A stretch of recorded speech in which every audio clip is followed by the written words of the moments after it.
I love this book to be published in August by the prestigious Random House Publishing Company. There's a card about it on your table.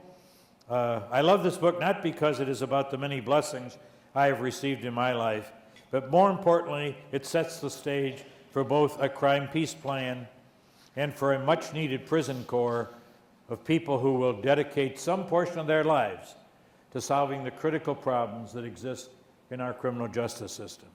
If I can make any recommendation to the YWCA, it's to start a prison corps. Because it is important for the people behind the walls to know that people from outside the walls care about them. I once said to a guy, I hope I said the right things at this particular occasion. He said, it doesn't matter what you say.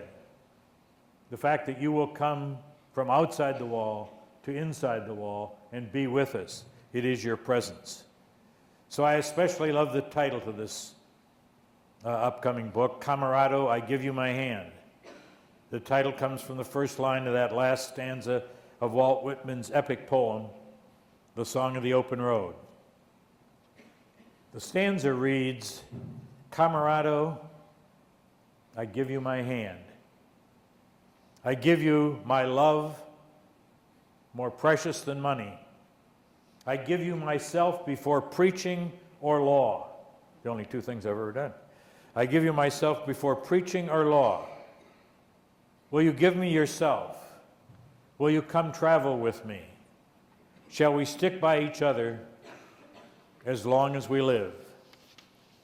Through his poetry, Whitman suggests that a camerado is much more than a friend, but less than a dependent. A camerado is a companion on life's journey, someone who is in need. If a person is in need, we should give him or her a hand, but we should not give them a handout. They've gotten to where they are because they were dependent on too many other people.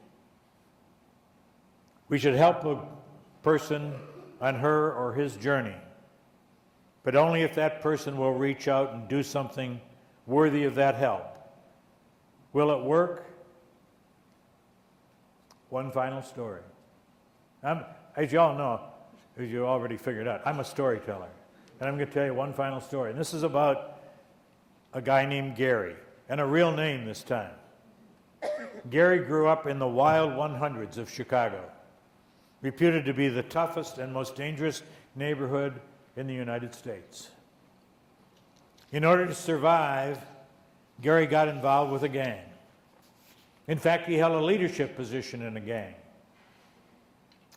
Gary did considerable time in prison in payment for the transgressions of his early life. I was privileged to teach Gary in a couple of separate courses while he was in prison. And because of this, I witnessed a miracle. I witnessed a couple of miracles. Gary has turned his life around. Let me repeat that. This former gang leader has turned his life around. He first of all quit his gang. Then he served his time as a model prisoner. He earned an improbable sentence modification. Quitting his gang without getting killed is itself a miracle. I mean, the likelihood of quitting as a gang leader and not getting killed, I don't know how, that's a miracle. Getting the sentence modification, because he had a long sentence, folks, another miracle. Gary had numerous challenges since he's been out, which would make a weaker person return to a life of crime. But Gary has stayed on the right path. And you know what Gary's doing today? He's working hard at a tough job. Not a great job, working hard at it. But more importantly, in his spare time, Gary is working to help others turn their lives around. You can learn a lot more about Gary and about the Crime Peace Plan in the Camerado book. In answer to the question of, will something like the Crime Peace Plan be effective in cutting the cycle of crime and reducing the incarceration and recidivism rates? Kind of like Arun Gandhi said in Palestine, Certainly worth a try. I have a theory I'm going to share with you, with the indulgence of the chaplains in the audience. But I have a theory, it's a theological theory, and I'm not a great theologian. But I believe that when we meet our Creator in heaven, He is unlikely to ask, "What have you done in your life?" God is, of course, all-knowing, and He already knows what we've done. What God is likely to ask is, "Who did you bring to heaven with you?" And my belief is that we need to be able to say, "I brought my camerados." I urge you all to think about the fact. And by the way, the camerados are both parts.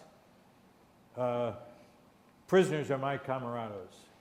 I am their camerado. I intend to take them with me to heaven. And I hope you'll all do the same. Thank you.